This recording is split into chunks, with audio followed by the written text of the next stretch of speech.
Somebody bought me lunch once to steal my idea. I didn't know it yet. That's the thing about a good sandwich. It lowers your guard. So I sat there. I ate it and I talked and I gave him everything. A few months later, my idea it was for sale to my competitors by the guy who paid for the sandwich. He didn't hack me. He didn't record me. He didn't need artificial intelligence. He had a much older technology. He let me talk, ramble on and on and on. Today, everybody is terrified the machine is going to do this to them. The AI is going to eat their idea and spit out of business, steal it, build it, sell it back with a monthly subscription. And I want to tell you the truth about that fear because part of it is real and part of it is a very expensive magic trick. Stay with me because by the end of this, you're going to know exactly who is lying to you, why they are lying to you, and the one thing that actually protects your ideas, which is not what you think. And it costs you nothing, which is exactly why nobody is selling it. Here's what we are covering. That lunch that cost me a business idea 20 years before AI, before ChatGPT entered the world, back when theft required a working knowledge of Applebee's, the guy who melted down an expensive car on camera and the thing he was actually selling while you watched it burn. The three types of people screaming about the idea theft right now and how to tell which one is smiling at you, whether the AI labs are really reading your genius out of your chat box or whether this is a bedtime story somebody needs you to believe. And the one thing that has protected every idea in history that no machine could touch that almost nobody actually does. The last one is going to sting a little. Good. Let's go. Let me take you back. Real estate years ago, I had an idea. A real hardbound book, beautiful. You print it, you present it to a homeowner when they're thinking about selling. It sits on their coffee table. It says this agent is different. The agent brought a gift, not a pitch. Cost me almost nothing to figure out. 15, 20 bucks a copy at a print shop I found. The math worked. The idea was clean, and I made a mistake. I told the title guy. Now, if you're not in real estate, let me explain who this is. In every detail, there's a support crew. You have title people, escrow people, lenders, inspectors. None of them sell houses. They can't. If they could, they wouldn't be buying you lunch, and they would be at the lunch you're paying for. So they court you. They buy you the coffee. They send you the holiday card with the golden retriever on it. They want your business. And the way they get it is they make you feel like a friend. Most of them are fine. Some are fantastic. I've worked with people in that crew I would trust with my life. But here's the part nobody says out loud. That lunch is an interview, and you're the one being interviewed. You just think you're the guest. So while you're talking about your kids and your weekend and your big new idea for a coffee table book, some of them are quietly taking inventory.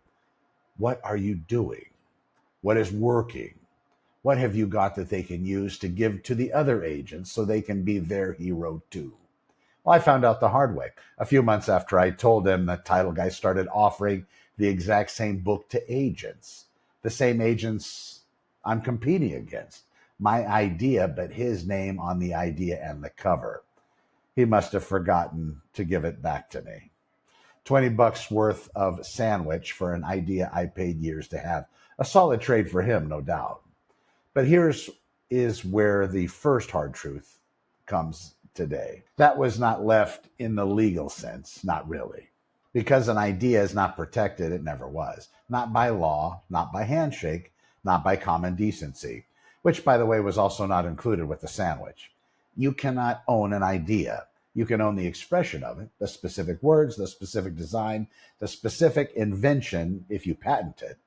But the raw idea, coffee table book for sellers, the second that left my mouth, it belonged to the room. That's not an AI problem. It's a human problem. And it's older than electricity. It's older than the wheel. Somewhere a caveman invented fire. And the next guy to him said, that's a great idea. And then opened up a franchise. The machine didn't invent idea theft. The machine just made the title guy faster. And it took away his lunch bill, which frankly is the only part of this story where the little guy actually saved money. Now let me sit in that for a second because it does matter. Everybody panicking about AI stealing ideas is describing a thing that has been happening to every one of us our whole lives. at the water cooler, in the break room, over the sandwich. The idea walked out the door the day you shared it. AI didn't change the rules. AI just deleted the waiting period. Now let me stitch worlds on you. Before real estate, I wore a different uniform. 20 years LAPD, 3 years as a correctional officer, state of New Mexico, and a couple wonderful sheriff's departments. And there's a thing that happens in that world that I have never seen anywhere else. And it's the exact opposite of the title guy. In police work, when some senior, some senior officer, somebody even your own rank or whatever, but has more time on the job, when they pull you aside to tell you something, they're not taking, they're giving. They tell you how the thing that keeps you alive keeps you alive. How do you approach the car? Where do you stand? What do you watch? What the hands are doing? What you should expect? What to look for? The small stuff that means you go home tonight. In the police academy, they gave you enough. Just like in real estate school, they give you enough. But it's really the people that have been doing that, and especially in law enforcement, that share and make you even safer because they use it as a direct application. They give it to you for free. No lunch, no angle, no pitch, because the currency in that world is not money. The currency is showing up to roll call tomorrow, you surviving, you coming back. That's human to human. Somebody hands you the secret to staying alive and asks for nothing because your life is worth more to them than the information or a book idea. Now hold on to those two worlds and put those worlds next to each other. The cop who gives you the secret to survive and asks for nothing.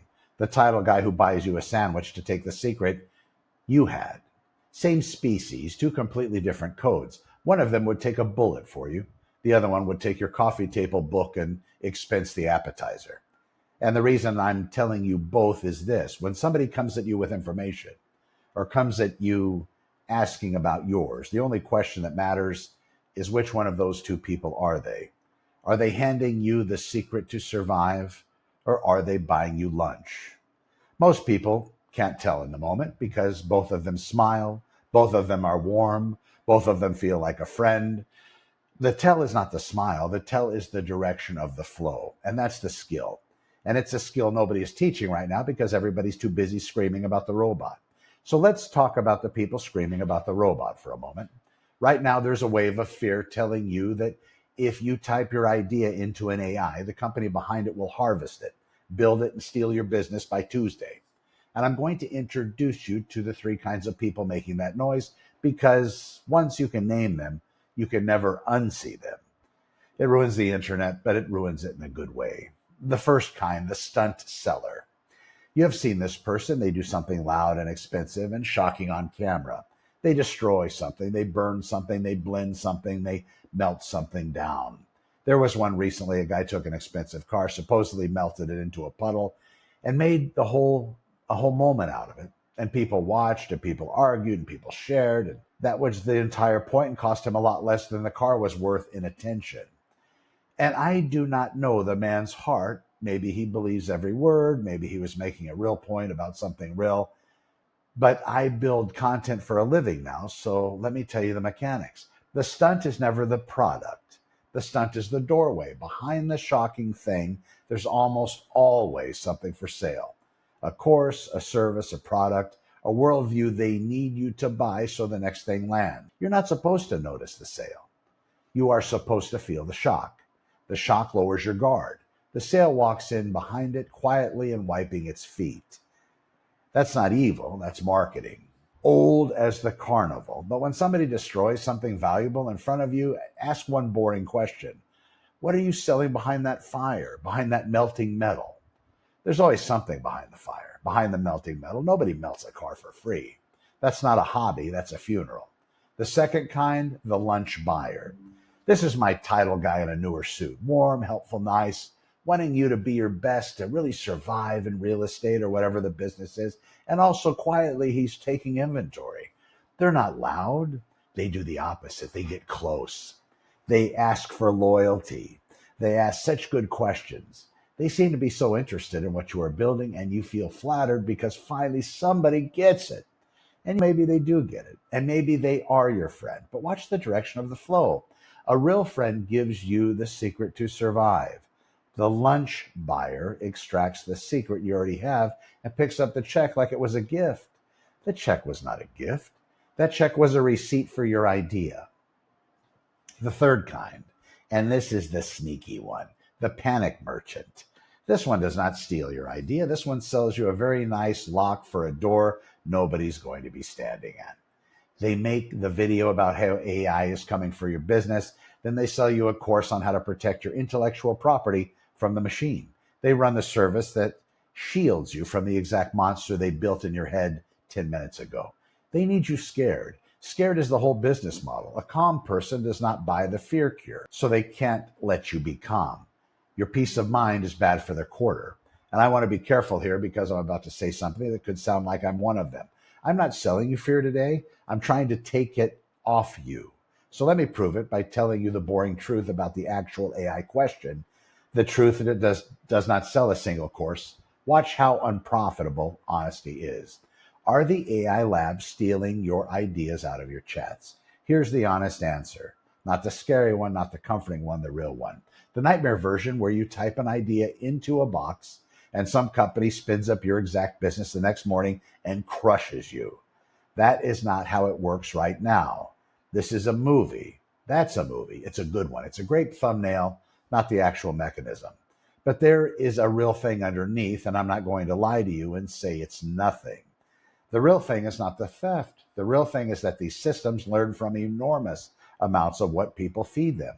And the rules about how your specific conversations get used vary, and they change. And almost nobody reads a single word of them. So the honest move is not panic. The honest move is to check your settings. Read the policy for the tool you use.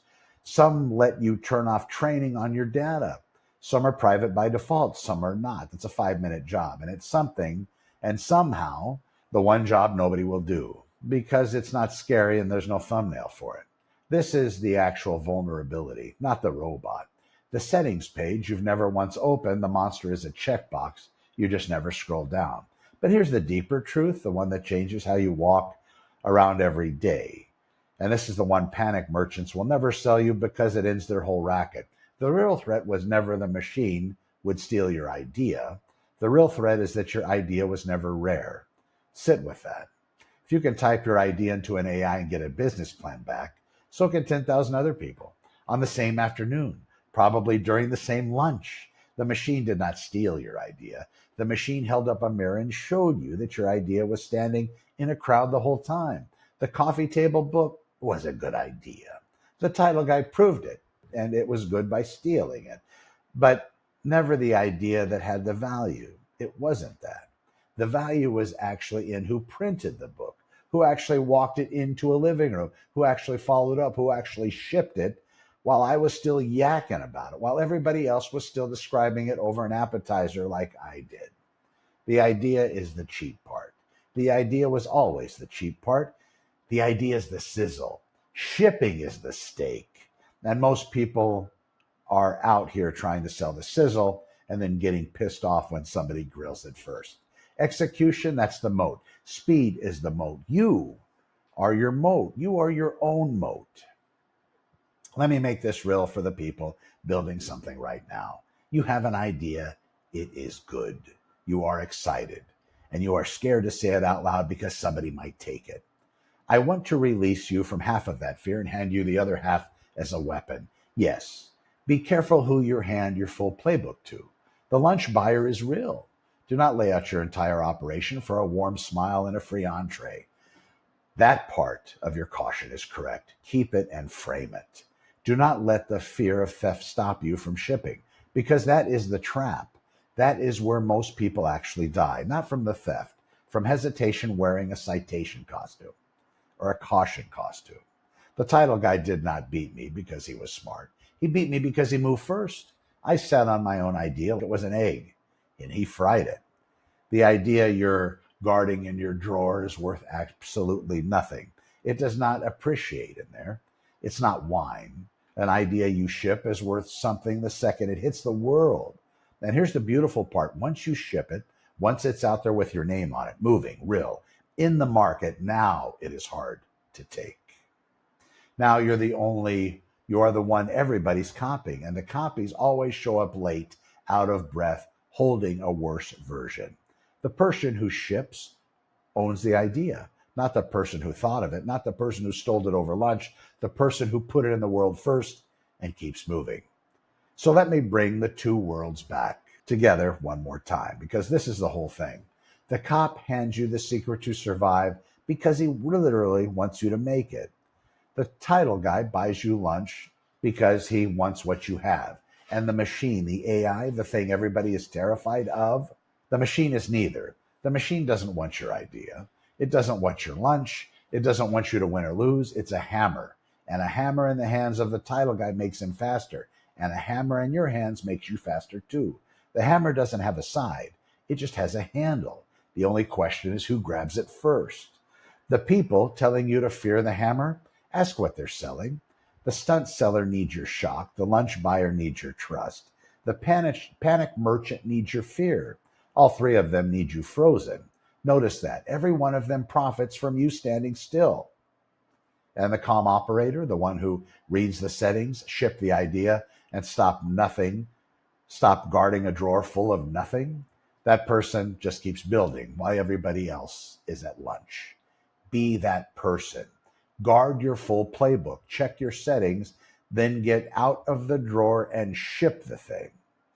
Because the idea was never the treasure, you were. The wealthy already know this. They don't guard ideas. They guard execution, and they move fast. They let the small operator sit in fear, guarding a single thought like a dragon on one coin, while they build in an open market and eat the market. We are done sitting in fear. We are done guarding the coin. Check the settings, ship the work, move first. That's the whole secret. Same one the old timers handed me a different uniform a long time ago, and I'm handing it to you now for free. No lunch required. That's how you survive. That's how we all survive. Be well, and thanks for watching. We will see you in the next one.